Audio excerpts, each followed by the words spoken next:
안녕하세요. 오늘은 김동희 선생님의 감자 살펴보겠습니다. 1925년도 1월달에 조선문단에 올려진 작품이고요. 1900년대 평양에서 태어났습니다. 감자란 작품 속에서 보면 25살 청년의 김동희 선생님의 생각을 많이 알 수 있습니다. 처음 시작이 싸움, 간통, 살인, 도적, 구걸, 징역, 이 세상의 모든 비극과 활극의 근원지인 칠성문박 빈민굴에 오기 전까지는 복녀의 부처는 산업공상의 제2위에 드는 농민이었다. 복녀는 원래 가난은 하지만 정직한 농가에서 규칙 있게 자라난 처녀다라고 복녀에 대해서 이야기하고 있습니다. 저는 이 복녀를 생각할 때마다 가슴이 먹먹합니다. 왜냐하면 이 복내의 그 이전의 삶은 여름에는 벌거벗고 겨울에 수면 감고 바짓바람으로 동리를 돌아다니는 것을 예사로 알기는 알았지만 복내의 마음속에는 막연하나마 도덕이라는 것에 대한 저품을 가지고 있다. 도덕을 늘 생각하고 있다라는 겁니다. 근데 복내가 15살 때 호라비에게 80원에 팔립니다. 80원을 1원, 그 당시 1원이 5만원이니까 80원 계산해보면 400만원 나옵니다. 400만원에 팔려가지고 그 호라비한테 시집을 가게 된 거죠. 아버지 뻘입니다. 그래서 갔죠. 가서 근데 더 중요한 거는 복내의 남편이 정말로 게으른 사람이라는 게, 극도로 게으른 사람이었고 복녀를 산 마지막 80원이 그의 마지막 재산이었다라는 거예요. 그래서 복녀의 삶이 꼬이기 시작합니다. 복녀는 처갓집에서 약간 빌어먹고 있다가 처갓집에 도움을 받아서 살다가 나중에는 뭐냐면 계속 이제 논이나 밭을 떼다가 농사 짓고 얻어먹고 하는데, 항상 이 남편이 게으르다 보니까 싹 빌린 값을 제대로 주인한테 쳐주지를 못하니까 그 다음엔 소작조차 소작할 수가 없는 거예요. 늘 이야기합니다. 올해는 흉년이라서 못 드리겠다라고 주인한테 이야기하니 어느 주인이 좋아하겠습니까? 그래서 소작농도 힘들게 된 거죠. 그래서 복녀는 여러 집을 거쳐가 다니면서도 부지런히 주인집 일을 해보았지만 남편의 게으름은 어찌할 수가 없었다라고 이야기하고 있습니다. 그런데 이 칠성문 밖을 한 부락으로 삼고 있는 사람들의 그 본 직업이 뭐냐면 전부 다 그러지라는 거예요. 부업으로는 도적질, 그 다음에 자기네끼리의 매음, 그 밖에 이 세상의 모든 무섭고 더러운 죄악이 바로 칠성문 밖 이 한 부락에 있었다라는 거예요. 복녀도 그 정업에 뛰어들었다. 즉 복녀도 그러지 생활을 하게 된 겁니다. 그래서 복녀가 19살이 되었을 때도 다른 집에 늘 밥을 구걸하러 다니죠. 그렇게 하면서 생활을 하는 거죠. 그 다음에 뭐냐면 복녀가 그 잘 사는 집에 가서 일을 해주고 5, 60전을 벌어옵니다. 하루에 5, 60전이니까 5, 60전이라고 하면은 지금 현재 돈으로 계산을 해보니까 한 25,000원 정도 되거든요. 일을 해주고 매일 찾아가서 일하고 한 25,000원씩 받아서 이렇게 생활을 하는 겁니다. 그래도 이제 굶어가면서 역시 두 사람은 가난하게 지냅니다. 그 다음에 이제는 뭐냐면 그 기자묘 솔밭에 송충이가 끓었다. 그래서 이제 송충이를 잡는 그 부업에 들어가게 됩니다. 이게 뭐냐면 하루에 30전이에요. 하루에 30전의 공전이 그의 손에 들어왔는데 32전이면 한 13,000원 돈 됩니다. 13,000원 정도의 이제 돈을 받으면서 그 송충이 잡는 일을 하고 있죠. 근데 이제 보니까 송충이를 잡다가 사람들이 송충이를 안 잡고 이렇게 어디 다른 데 가서 히덕히덕 거리더니 다른 사람보다 자기보다 돈을 더 많이 받는 거예요. 그래서 그 놀고 있는 인부의 공전은 일하는 사람의 공전보다 8전이나 더 많이 내주는 거예요. 그래서 그 복녀가 그걸 지켜보고 있습니다. 지켜보고 있다가 복녀도 그 다음부터는 뭐냐면 공전 많이 받는 인부의 한 사람으로 되죠. 이때부터 이제 뭐냐면 복녀의 그 아름다움을 팔게 되는 겁니다. 그냥 복녀의 여성성을 팔게 되는 거죠. 복녀도 도덕관 내지 인생관은 그때부터 변하였다. 자기가 사내와의 관계를 한다는 것은 생각도 해본 일이 없었고 그것은 사람의 일이 아니요 짐승이 하는 짓으로만 알고 있었다. 혹은 그런 일을 하면 탁 죽는 일이다라고 생각을 하였죠.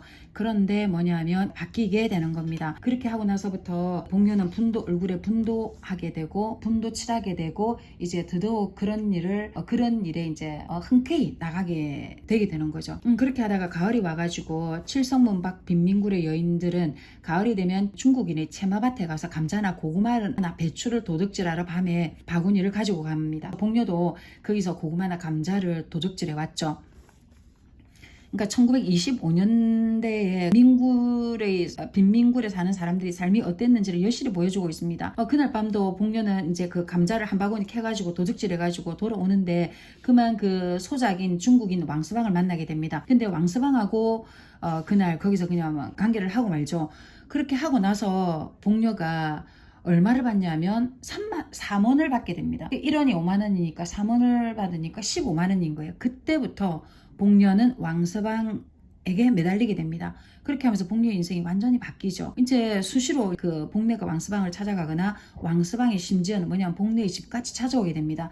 복녀의 집까지 찾아오면 그 게으른 남편은 이렇게 눈치를 보면서 오히려 방을 피해주죠. 방을 피해주고 복녀와 남편은 복녀의 여성성을 팔므로 인해서 이제 뭐라고 나와 있냐면 복녀의 부처는 이제 이 빈민굴의 한 부자였다. 그렇게 하면서 이제 복녀는 이제 동네 거지들한테 애교를 파는 것을 중지를 하고, 그 다음에 본격적으로 이제 그 왕서방하고의 그 정분에 관심을 가지게 된 거죠. 근데 이제 시간이 좀 지나서 왕서방이 돈 100원을 주고 처녀를 마누라로 맞이하게 됩니다. 그때부터 복녀의 삶이 바뀌죠. 복녀는 그래도 왕서방에 대해서는 자기가 자신을 합니다. 별일이 없을 거다라고 생각을 하죠. 근데 이제 색시가 그날 그 4인교를 탄 색시가 칠성문 밖 채마밖 가운데 있는 왕서방의 집에 이릅니다. 가마를 타고 오게 되죠.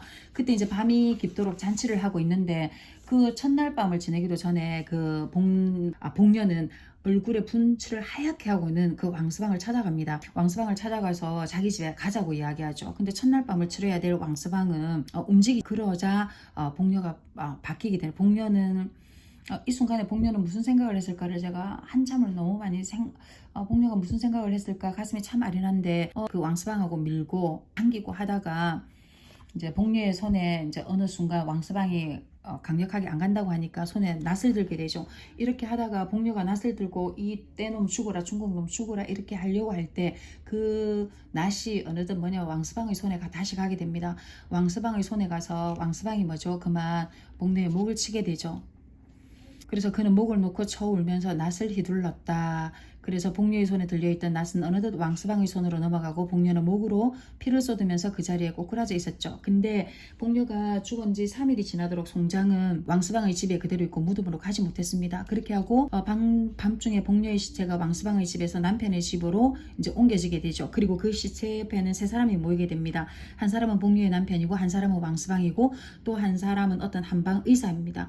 그렇게 하면서 왕서방이 돈주머니에서 돈을 꺼내죠. 그래서 10원짜리 지폐석장을 복녀의 남편에게 주고 한방의 손에도 10원짜리 2장을 줍니다. 그러니까 복녀 남편에게는 150만 원이고 그 한방 의사에게는 100만 원을 주게 되는 거죠. 그렇게 하면서 복녀는 뇌출혈로 죽었다는 한방의 진단으로 공동묘지로 가게 됩니다. 여기에서 보면 복녀가 1925년에 19살이 되잖아요. 근데 똑같이 보면 1919년에 만세운동을 불렀던 유관순하고 너무나 차이가 많이 나는 거죠. 유관순과 복녀의 차이는, 유관순은 뭐냐면 서울 거리에 교회에 가서 교육을 배웠다라는 것이고 복녀는 그 빈민굴촌에서 자랐다라는 겁니다. 그래도 처음에는 가정교육을 받고 그냥 평범한 농민으로 살았으면 좋았을 텐데 그 게으른 남편을 만남으로 인해 가지고 그냥 거기에 매이는 거죠. 정말 여자의 삶이 어떻게 변할 수 있는지에 대해서 여실히 보여주는 책입니다. 그래서 똑같은 말이지만 정말로 우리 교육은 너무너무 중요하다. 교육만큼 중요한 건 없고 우리가 나이 들어서 이 세상을 떠날 때까지 끊임없이 배워야 한다라는 거를 너무나 생각을 많이 하게 됩니다. 유관순의 죽음은 나라를 구한 죽음이고 독립운동을 한 죽음이지만 복녀의 죽음은 그냥 치정살인이잖아요. 치정살인에 의해서 죽게 되었는데 그녀의 죽음은 남편에게 150만 원, 그러니까 150만 원의 가치밖에 없었던 죽음이라는 거예요.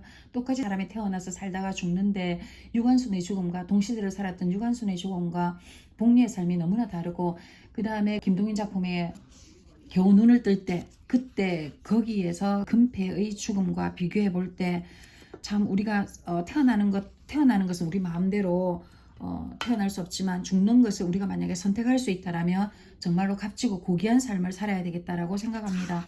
근데 이제 여기서 보면 그 겨우 눈을 뜰 때에 이어서 이 감자의 작품을 보면 겨우 눈을 뜰 때가 몇 년도 작품이었냐 하면 겨우 눈을 뜰 때가 23년도 7월 작품이고 이거는 2년 뒤의 작품이거든요.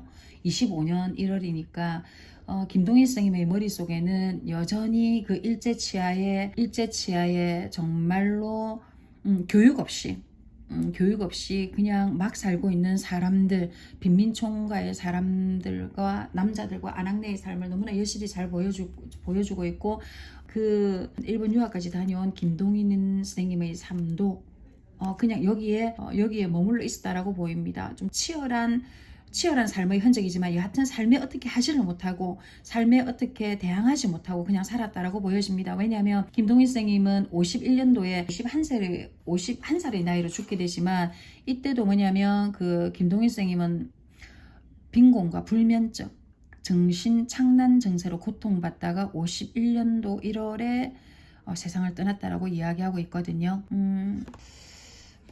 그 당시 젊은이들의 고뇌에 대해서도 우리가 많이 알 수 있습니다. 그래서 저는 우리가 과거를 모르면 미래도 역시 알 수 없는 거잖아요.